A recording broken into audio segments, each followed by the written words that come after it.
Hi guys. So, part 3 of the RTP we'll discuss now. Part 3 of the RTP Companies Act. So, let's get into it. Question number 14. What does it say? A transport company wanted to buy licenses for its vehicle. Like the previous videos, I'll just explain the question and we'll see the answer, and I'll explain the answer to the suggested answer, because that's what the answer which you should write. Provision you have to write as it is given in the book. You can't change the provision, you can't write in your own sentence. But if you want to write in your own sentence, code the provision properly with the keywords placed. Now let's get into it. Now, what is the question say? Question number 14, Companies Act. A transport company is there, it wants to obtain licenses for its vehicles, but it could not obtain the license in its own name. So what did it did? It formed a subsidiary company, and the application for the license was made in the name of subsidiary company. Vehicles were to be transferred to the subsidiary company. So in this case, what happened is a company could not obtain the transport license for itself, so it formed another company, subsidiary company. To that company, it got the license for transport, and it transferred the buses or the vehicles which parent company had to subsidiary company in order to do the business. So while the parent and subsidiary will be treated as separate commercial law, commercial units, no, it will be treated as one single unit. It is based on a case law. It is based as per the case law. It is based as per the case law. Okay. Now we'll see what is the case law and what is the answer to this question. The provision which you should write in your answer in your exam. So what does it say? The provision you should write as it is. It is, first of all, it is based on the Merchandise Transport Limited versus British Transport Commission. If you can remember the case law, it's fine. Otherwise, you don't have to quote the case law. What does it say? Merchandise Transport Limited versus the British Transport Commission, British Transport Commission. So in this, what happened is same thing. They have explained what is there in the question is what happened here. Transport company wanted to obtain licenses to for its vehicles, but it could not do so in its own name. So it formed a subsidiary company, and the application for the license was made in the subsidiary. And subsidiary vehicles to transfer to subsidiary company. The parent and the subsidiary were to be held as one unit, and the application for the license was rejected. The application for the license was rejected because the parent and subsidiary were treated as one company. And here the should write, you can write this case law if you want, otherwise just explain the case. You can write this and state the conclusion that will not be treated as separate commercial units, because this is the case law. Subsidiary company is formed to act as the agent of the principal company. This you have to write like as it is. Subsidiary company is formed to act as the agent of the principal company. It may be deemed to have lost its individuality in favor of its principal. The wheel of the corporate personality is lifted, and principal will be held as for the act of the subsidiary company.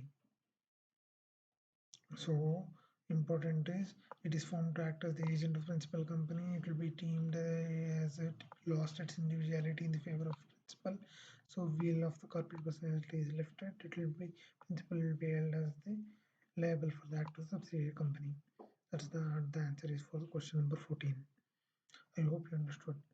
You have to write this in your exams. You have to write this. This you can write in your own. Just explain. You don't have to remember this case law. If you can remember, then well and good. Now let's go to question number. So this question number 15. Question number 15 is based upon the corporate wheel of the company being lifted. Kindly justify. So here what they are doing is there is a company which is overstating its expenditure in the profit and loss account for the past few years. An inquiry was found that in mere purpose was to avoid the tax. Mere purpose was to avoid the tax. However, there was no fraudulent intentions. There was no fraudulent intention. It was merely for the purpose to avoid the tax. So you should remember, as per the Companies Act, the lifting of the corporate wheel. In which cases the corporate wheel will be lifted. Wheel of the corporate personality will be lifted. There were 4 cases. In case to protect the revenue or to avoid the tax.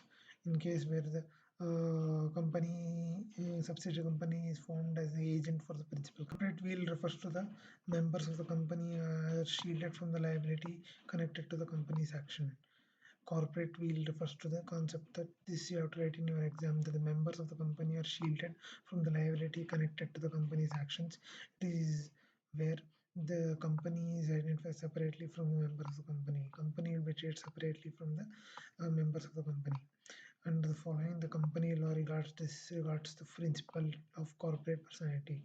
The company law disregards the personality, corporate personality disregards the principle of corporate personality to determine the character of the company, then to protect the revenue or taxes, to avoid the legal obligation, then formation of subsidiary to act as its agent. The company was formed for fraud or improper conduct. It was formed for fraud or improper conduct to act as the agent, to avoid legal obligations, to protect revenue or tax, to determine the character. You can make one point in this. You have to write the members of the company are shielded from the liability of the company's actions. In this case, the company law will disregard the principle of corporate personality. To determine the character of the company, to protect the revenue or taxes, to avoid legal obligations, to act as the agent for improper or fraud, improper conduct. Then you can just write in the instant case, explain the case, and conclusion. Conclusion is that the corporate will be lifted, corporate veil will be lifted, and the principles of corporate personality will be disregarded. The principles of corporate personality will be disregarded. Now coming to question number 6. In this case, what happened is there is a company which is Section 8 company.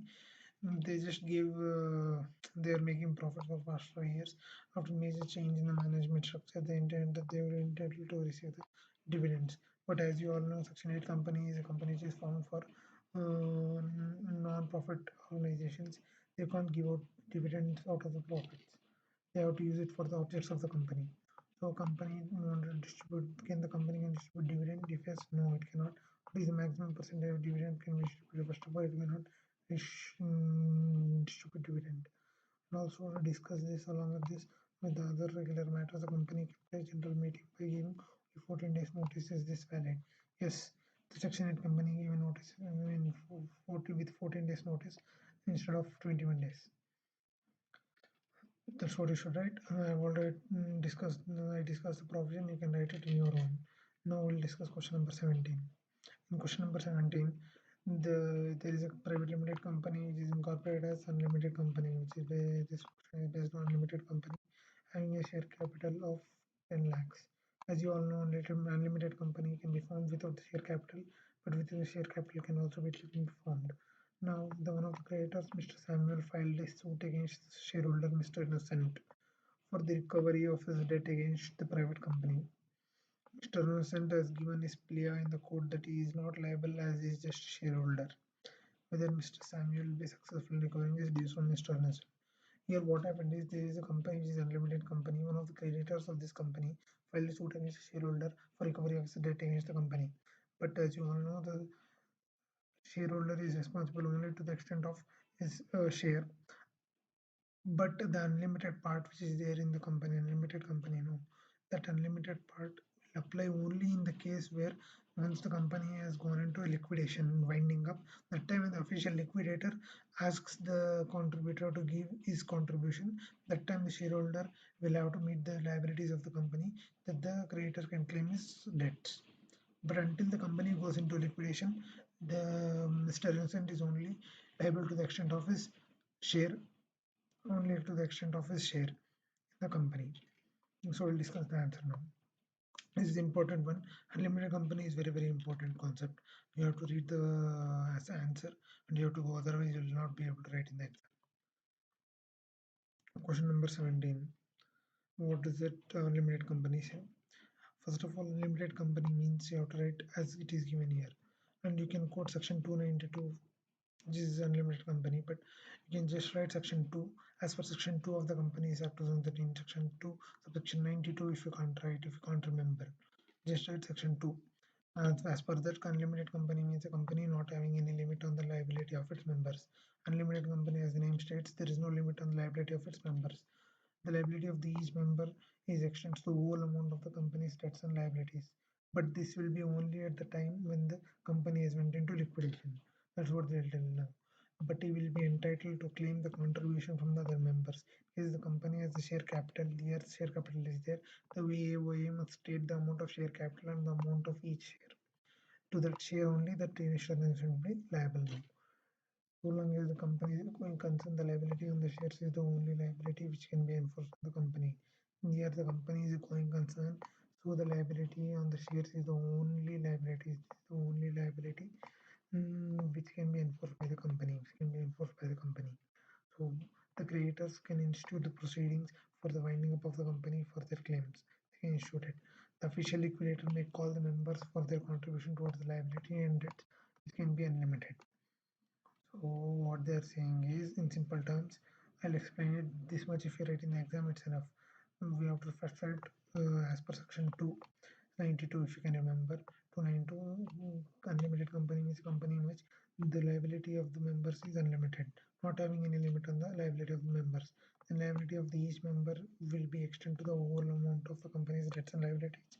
This you have to write, extend to the whole amount of the company's debts and liabilities, but he will be entitled to claim the contribution from the other members. In case of company having share capital, this is a company having share capital.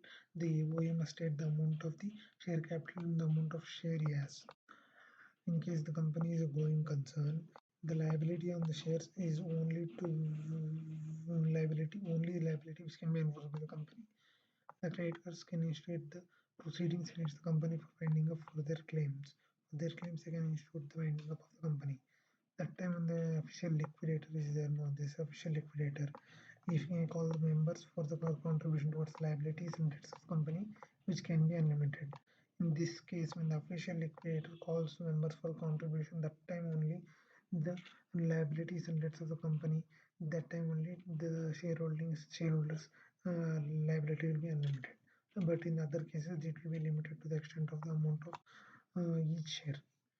Now we'll discuss the conclusion. The content in the instant case, Samuel cannot directly claim his dues against Mr. Nelson because he will be liable only to the extent of his share capital. His unlimited liability will arise when the official liquidator calls the members for their contribution towards the liabilities nets of the company at the time of winding up. And just right, he is not liable. Mr. Innocent is not liable. Only is only liable to the extent of his share capital, and only his liability will be unlimited only when the official liquidator calls for members for the contribution towards the liabilities and debts of the company at the time of winding up. Now that's all. So I've discussed all the RTP questions. I hope you make use of these videos and score good marks and pass in your foundation. So good luck. Thank you.